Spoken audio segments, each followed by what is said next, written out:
So, hi everyone. Let's do start our video. So, what we are going to do is like, we have a Docker image. Okay. So, we want to deploy this Docker image into this AWS cloud.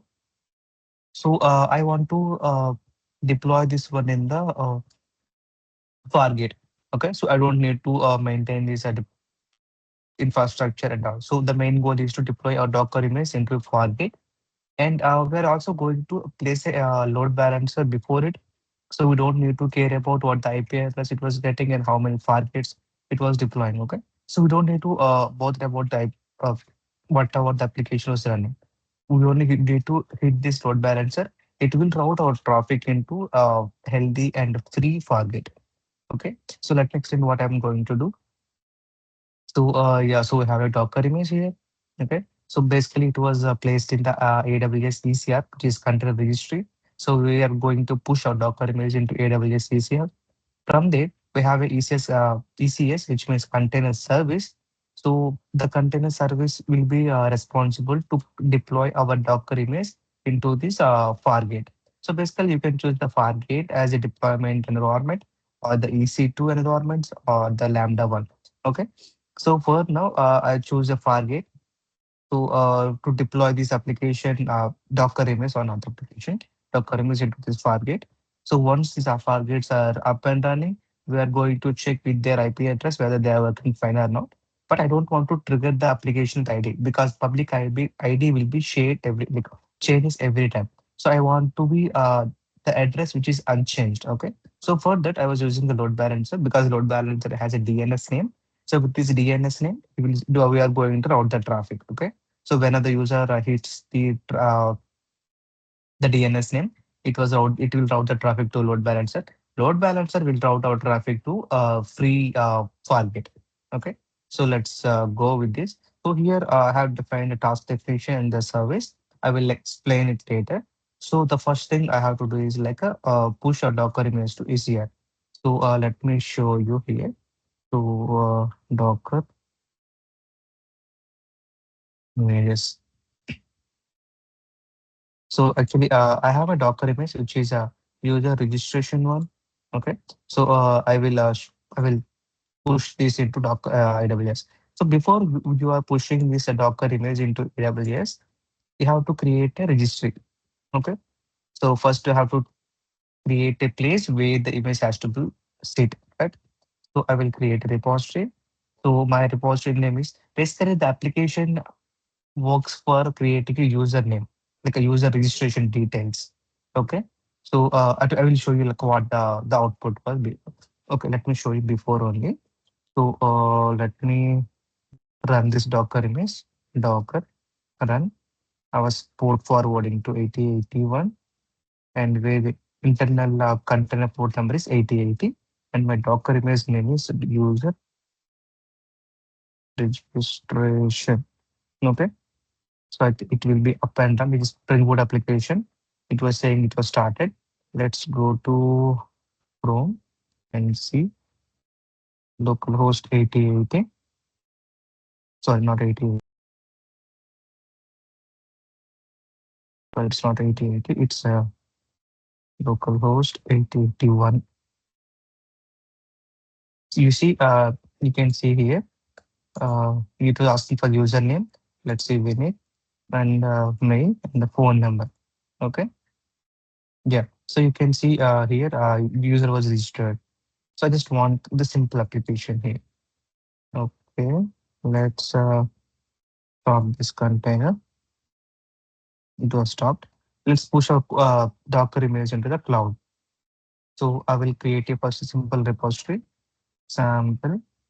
But let's say user detail user underscore details underscore repo.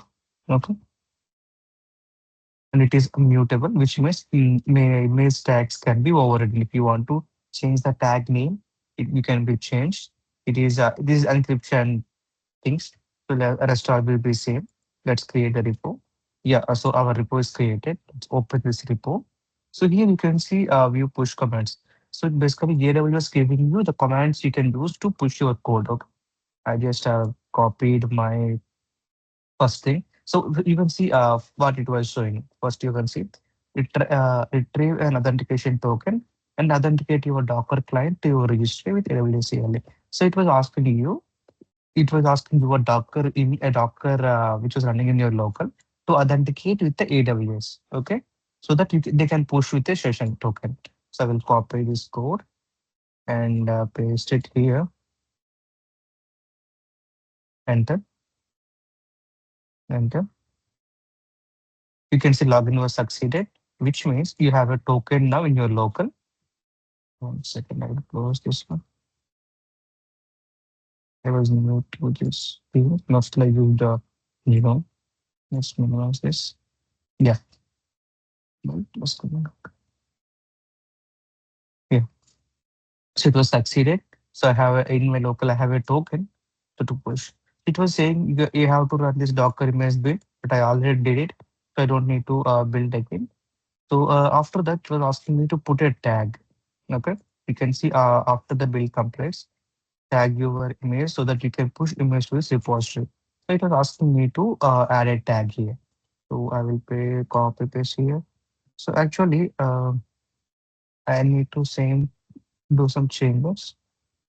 It was asking actually it was saying my Docker image name is user details repo, but it's not my name user underscore register. Yeah. Yes. So this is my Docker image name. Okay. This is the tag the AWS want me to put. Okay. I enter, which is I think the name was different. Docker images.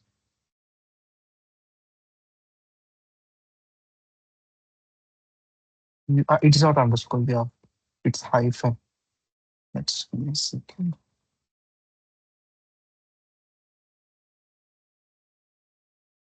Hyphen. Okay. Yeah. So the Docker image has a tag. If you want, you can check it. You can see I got a tag name. Yeah. So you can see I have a tag name with a new tag, and you have the registration IDs. You don't think these two are different. You can see the image IDs are same. Okay. So let's push this one.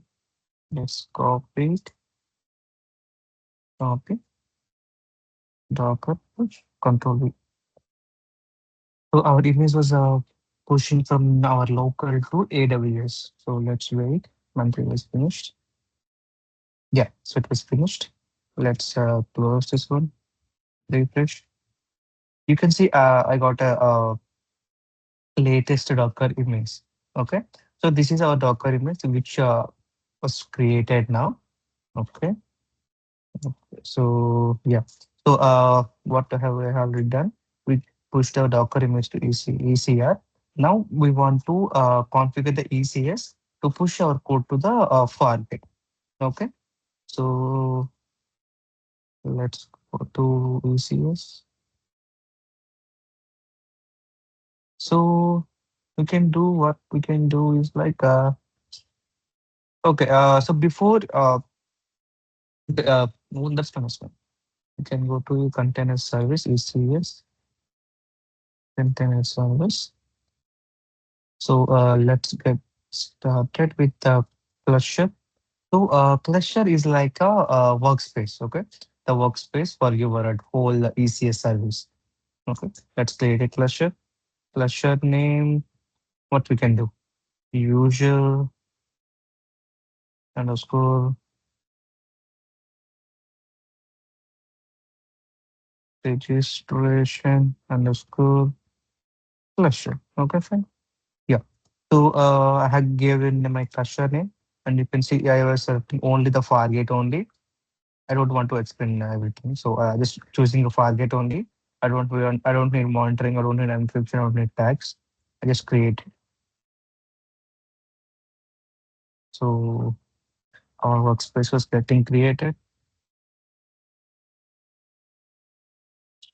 Let's wait. Yeah. So our workspace was created. So this is our workspace. I think it was still loading. Yeah, so it was created. Okay. So we got our workspace was created. So in the workspace, actually, it is like a how can I say? So we have to create a task definition.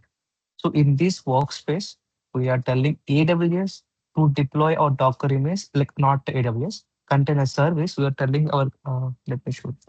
So we are telling our container service to deploy a Docker image into a Fargate. But where we have to define that? The thing is task definition. Like in the task definition, we will write uh, to tell the container service, hey, I have a Docker image, you have to deploy this. Okay, so let's create a Docker task definition. What's the task definition name? Let's give a task definition name, user registration deployment. Okay, this is our task definition name. Not hyphens, there is no underscores. Okay, so I was saying the launch type is AWS Fargate one, and the OS 64. I will choose ARM 64. CPU 1 GB RAM, memory 3 GB, task role. So task role and task execution role, which means that you can read here. A task IAM role allows containers in that task to make API request to AWS service. So it was saying if your container is running in these container, right? If the container is running, right? If it want to talk with any AWS service, we are creating the IAM role. You know, right? Everything in this AWS, every service, if they want to talk with each other, we have to create IAM role. Okay, let's leave it here. We are not doing anything. Task execution role. Let's see.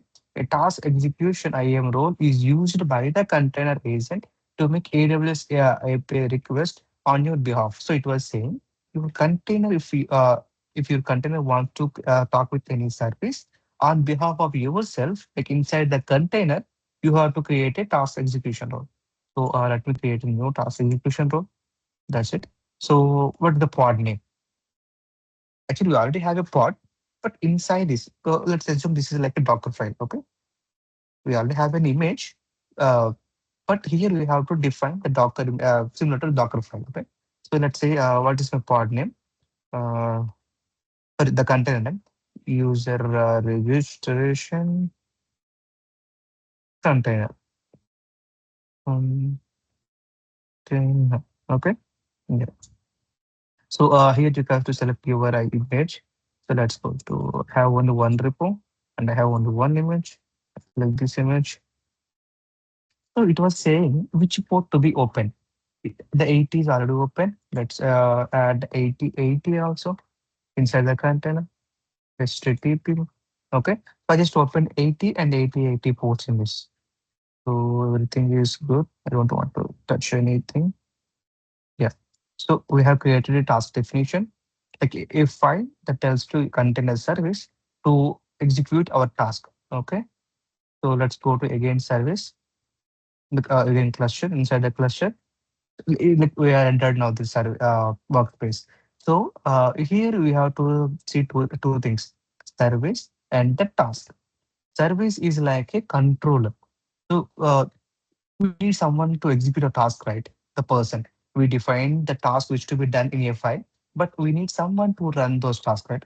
That's the services. Services will take the task definition file and execute it, and the result will be produced in the tasks. You can see there was nothing in the services, there was nothing in the tasks. Okay, let's create a service, and I mean, let's create executor. Okay, it's very simple. So task definition family. He was asking like task definition which you want. So I have the user registration definition and task definition revisions. So you can define versions of this task definition. So for we have only I have only created one task definition, right?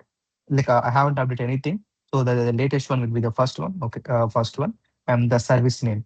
So let's create. I don't know, remove this one. This will be meaningful, right? User registration deployment service. Okay, that's fine. And capacity provider strategy, which means like auto scaling one. I don't need any auto scaling. Let's do a launch type is Fargate and platform version latest one and the replicas. So it was asking how many want away of want to deploy. Let's say I want to deploy in two. Okay. So I need two Fargate deployments. Okay. So and health check great speed. I don't want to do any health checks thing. So coming to the load balancing thing, I will do it next. So you can also see networking, which is already defined. So VPC is a default VPC and subnets. So it was deploying in every subnet. So it was not choosing any particular subnets. It was deploying every subnet. But I don't want to put it in this subnet. Okay, let's leave it there. So existing service group, existing. Yeah. So I was saying deploy in existing security group. Fine. Okay. So I was saying a public IP address. That's fine. That's fine. That's fine. Okay. Let's create this one. So it was create. It will take few minutes. It was the longest time for all these the services were created. So let's before while it was creating, let's take see earlier date. So by using ECS, we have defined the task definition. We are telling the service, hey service, take this task definition and deploy a Fargate. Okay. So for now it will be created. So before it was like while it was creating, let's go to load balancer. Let's create our load balancer. Let me duplicate this one. Okay.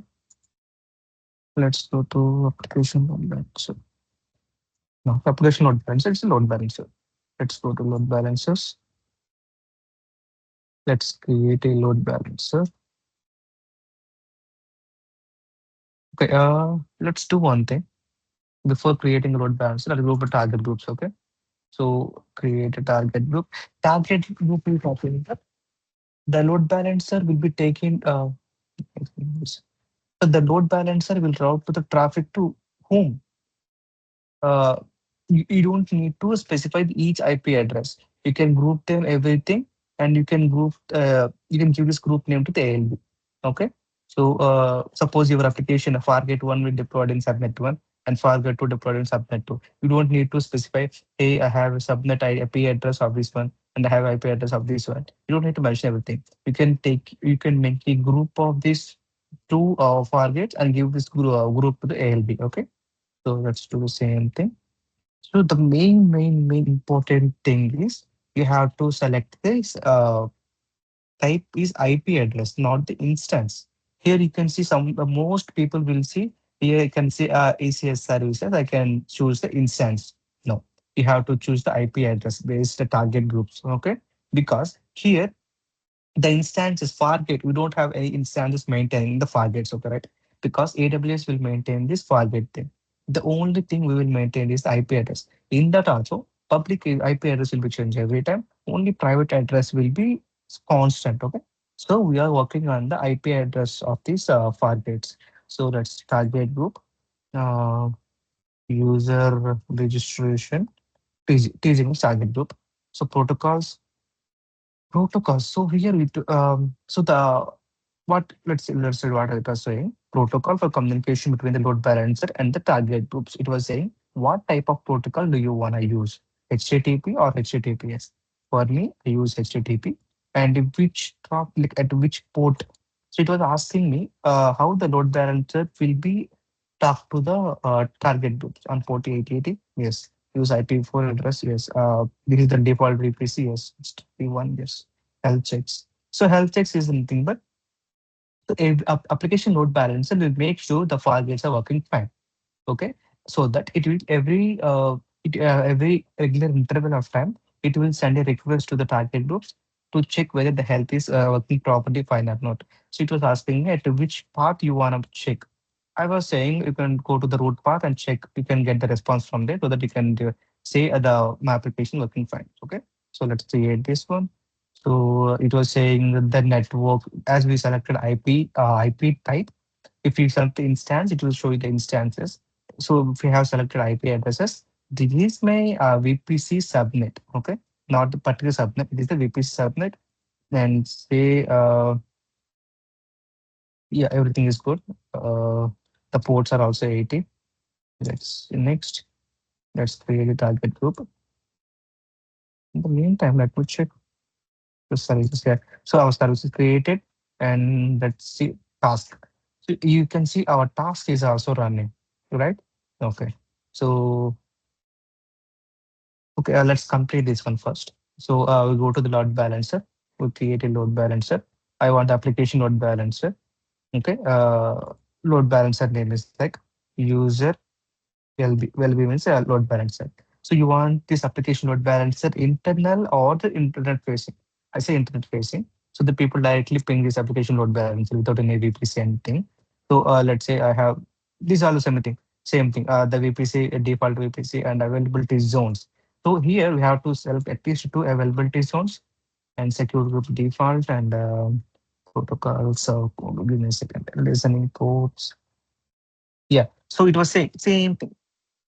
A listener is a process that checks for the connection request using the port and the protocols. So it was saying which type of connection you want me to check, okay, to the backend targets. This the rules that you defined for a listener determines how the load balancer routes a request to its registered targets. So which through which protocol the AWS will send to the target groups. I said HTTP 8080, that's fine. And request forwarding forward to target groups. Yes, I all have created target group, XML target group. Okay, I don't want to touch anything. Let's create the load balancer. Okay, so our load balancer is provisioning. That's where the template is created.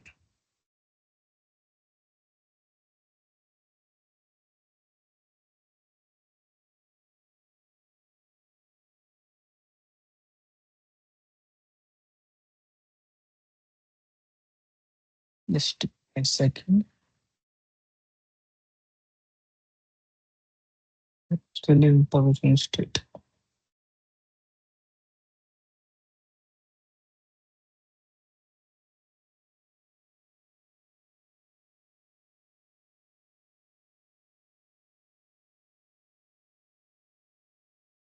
So until now, we have created this part and we also created this part. The only thing is you have to make the connection between application load balancer and the Fargate. So without application load balancer also, we can ping to these Fargates with the IP address of these Fargates. Okay. But the issue is these are exposed to public facing one because of the public IP, right? So without public IP, we can't trigger it. So with public IP, it was like exposing to public one. So that's why we are making these two are private. Application load balancer is like a public one. So we can secure these two targets. Okay. Okay. Let's see. Let's see.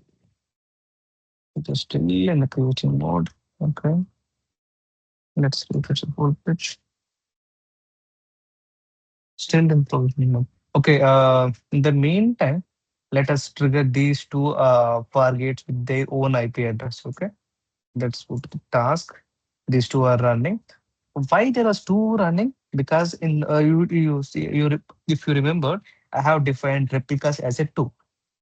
Because that means we are saying to service, hey service, maintain two forgates at any time. Even though if we delete this one, the service will make sure two will be run. I will show you next time. So I will open one Fargate, go to networking sections. You have a public IP. So let's one second. Let's get to this one. Go tab. So public IP column 8080. Enter. See, I haven't run in the local. I have run it the public IP and the name. So let's say again Vinit main Vinit at the rate gmail.com. Phone number 444444444. Registered. So it was saying it was registered. Okay, let's see the logs of this. So you can see the logs here. You can see that the user details have been given in this container. You see that the first time the local logs, you can see that the same way you can see the logs here. So similar the same thing. Let's go back again. Task.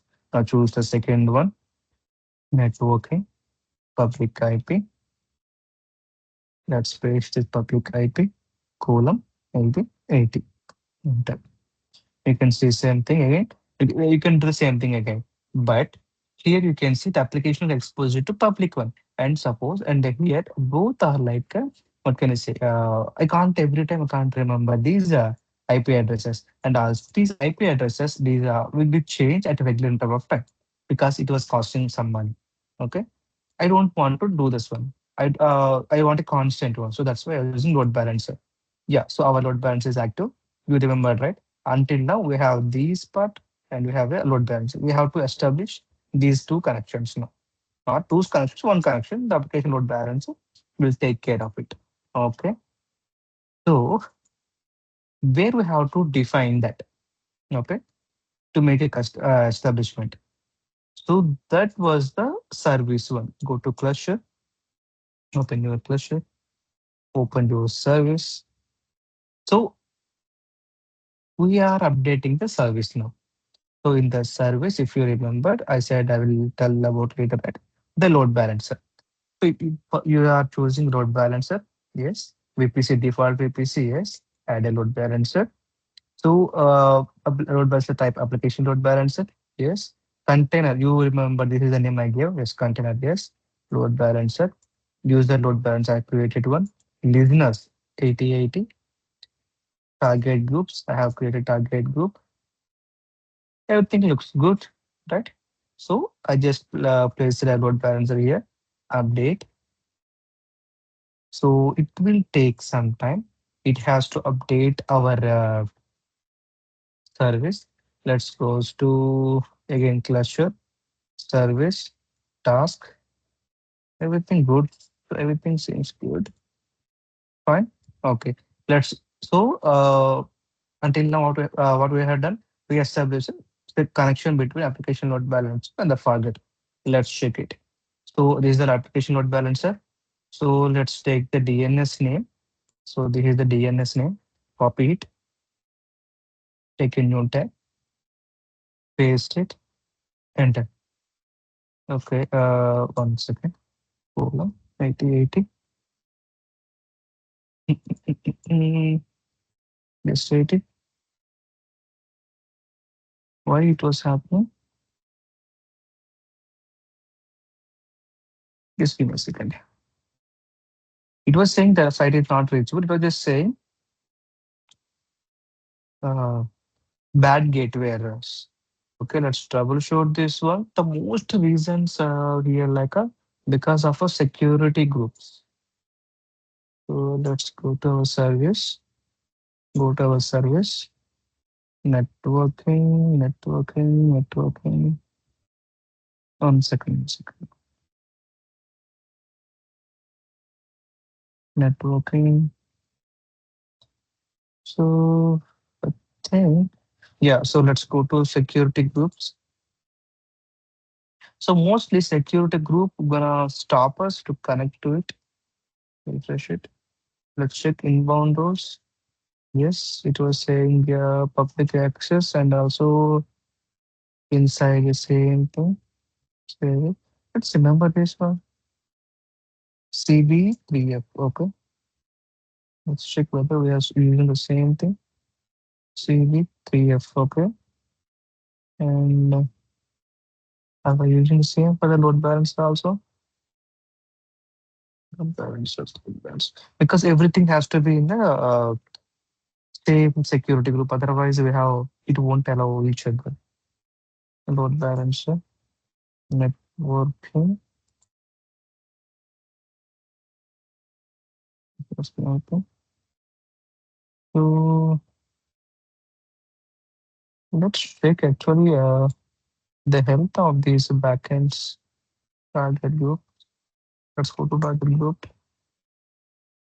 Health, health, unhealthy. Why unhealthy?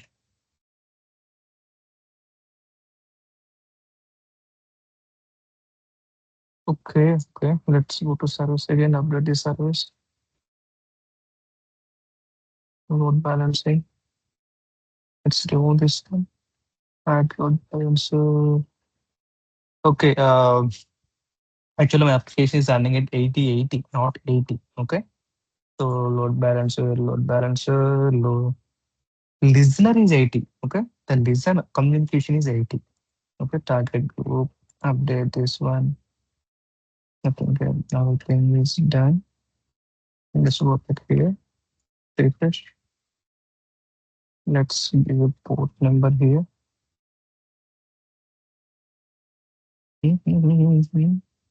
What?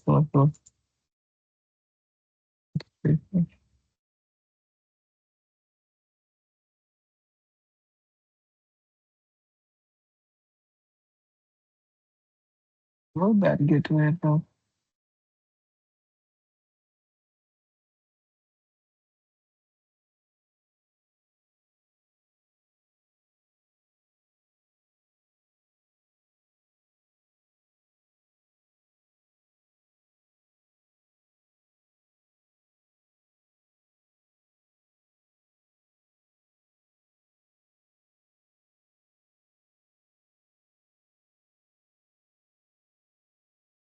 This is the protocol in this one. This is this one. Everything good. Actually, you can see I haven't defined the target group targets. Okay, you can see these two. I haven't defined anywhere here, but they are good. They are defining themselves. But why the security group is not allowing other security groups? So some way security group is blocking. Let's open security group. Security groups. Something CB, default one. This is one. CB3F. So inbound rules on traffic. Another one. All traffic.